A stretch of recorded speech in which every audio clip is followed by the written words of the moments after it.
They say power doesn't always come with a badge, sometimes it walks in silence waiting for the right moment to speak, and that's exactly what happened one quiet afternoon on Highway 17 when a simple traffic stop turned into a career-ending mistake. Officer Greg Larson, a 36-year-old white cop with mirrored shades and an ego big enough to fill his patrol car, sat behind a billboard that read, "Serve and Protect."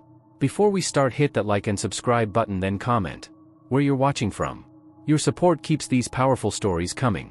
What he really served was Pride and Prejudice. He spotted a black SUV rolling by, clean tinted legal, but to him it didn't matter. He smirked, flicked on his lights and said, "Let's see what we got here." The SUV pulled over smoothly. Inside sat a black man in his early 40s, calm, composed, wearing a tailored suit and a quiet confidence that didn't sit right with Larson. The man rolled down his window and said politely, "Good afternoon, officer. Is there a problem?" Larson grinned. "License and registration." The man handed them over, no hesitation. Larson looked at the ID and then burst out laughing. "FBI," he scoffed. "You come on, man, this ain't Halloween." The man's tone stayed even. "That ID is valid, officer." Larson chuckled, tapping the badge. "You got this off eBay, huh?" The man's eyes didn't flinch. "You're making a mistake, officer. Verify it." Larson leaned closer, enjoying the power trip. "You people always think a fancy suit makes you somebody, but around here I decide who's legit." The words burned heavy in the air. Drivers slowed down, feeling the tension. The man said quietly, "Names matter, officer, so do choices." Larson ignored him. "Step out of the car." The man sighed, unbuckled, stepped out, calm as stone, hands visible, showing no threat, but Larson wanted a show. He shoved the man lightly in the chest and barked, "You think you can talk to me like that? Let's run this fake badge through dispatch." He snatched the ID, stormed back to his cruiser and radioed, "Dispatch, this is Unit 209, got a suspect with fake federal credentials.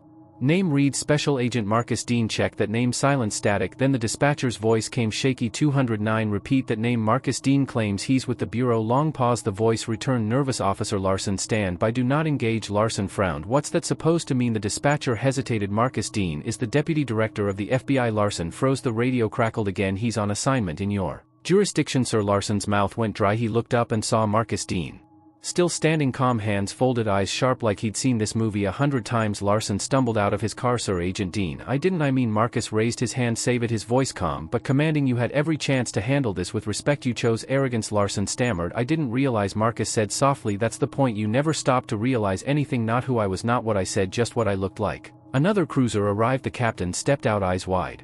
"Deputy Director Dean, sir, Marcus cut him off. "That's why I visit field divisions unannounced, to see who wears the badge, right?" The captain turned on Larson, his face red. "Officer Larson, hand over your badge and weapon now." Larson's hand shook. "Sir, it was a misunderstanding." Marcus's tone cut through. "No, officer, it was a pattern, and today you got caught in it." News spread like wildfire. "Local cop humiliates FBI deputy director." Body cam footage leaked. The department went under federal review within days. Larson tried to plead his case, but no one listened. Meanwhile, Marcus Dean testified before the city council, cameras flashing as he spoke. "This isn't about me, it's about what happens when respect depends on skin tone instead of duty. Power without discipline isn't power, it's corruption in uniform." The room went silent. Even the mayor couldn't look away. Weeks passed. Larson thought it was over, but one rainy night a knock came at his door. He opened it and froze. Marcus Dean stood there, coat dripping, briefcase in hand. Larson stammered, "Sir, what are you doing here?" Marcus looked around the small, messy apartment and said softly, "I wanted to see how humility feels, how it changes a man." Larson whispered, "I lost everything." Marcus nodded. "Maybe that's the start of something better." He turned to leave, but paused at the door. "There's a federal training seminar next month about bias, integrity, leadership. They need real stories, not just from victims but from those who caused harm. Think about it." Larson's eyes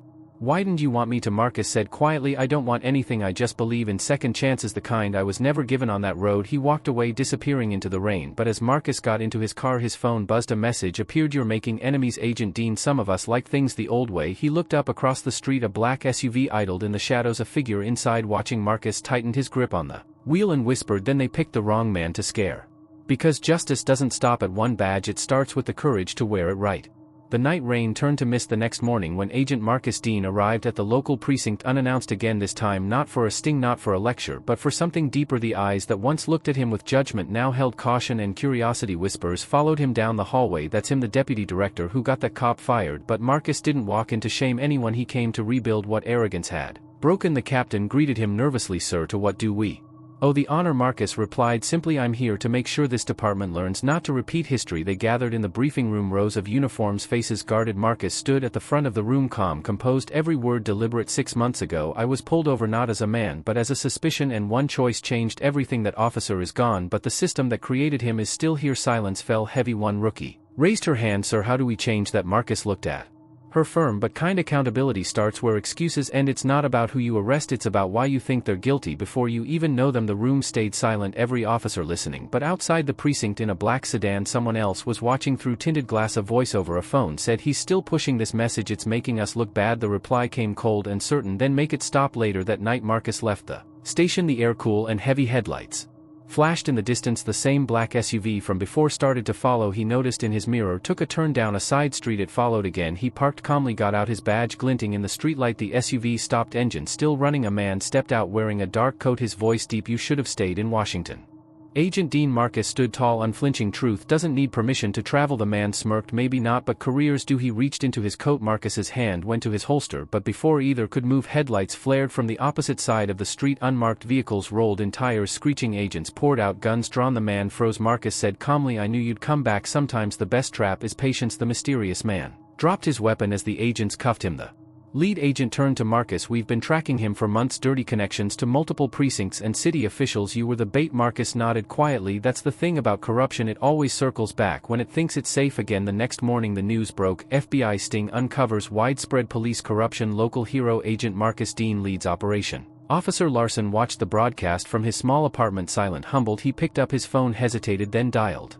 Marcus answered quietly. Larson said softly, "I saw the news, sir. I wanted to say thank you for not giving up." Marcus replied, "I didn't do it for me, I did it for every badge that deserves to mean something again." Larson paused, then said, "If you'll have me, I want to help with those seminars you mentioned." Marcus smiled. "Good, we need men who've learned the hard way what right looks like." Months later Marcus stood at a national press conference. Reporters crowded the room, cameras flashing. One asked Agent Dean, "What's your mission now?" He looked straight into the lens. "My mission is simple, to remind America that justice isn't black or white, it's what we choose to do when no one's watching." The applause was quiet at first, then grew louder, echoing through the room. As he stepped away from the podium his phone buzzed again. Unknown number. The message read, "You may have won a battle, Agent Dean, but the war's bigger than you." Marcus looked out the window, city lights flickering like sparks in the dark, and whispered, "Then I guess it's time to bring light to the whole city." The narrator's voice fades in, steady and powerful. "They tried to break his pride, but all they did was build his purpose, because when truth wears a badge, it doesn't just enforce the law, it changes it forever."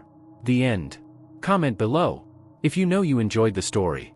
Also don't forget to follow, subscribe and turn on the notification button for more stories coming up.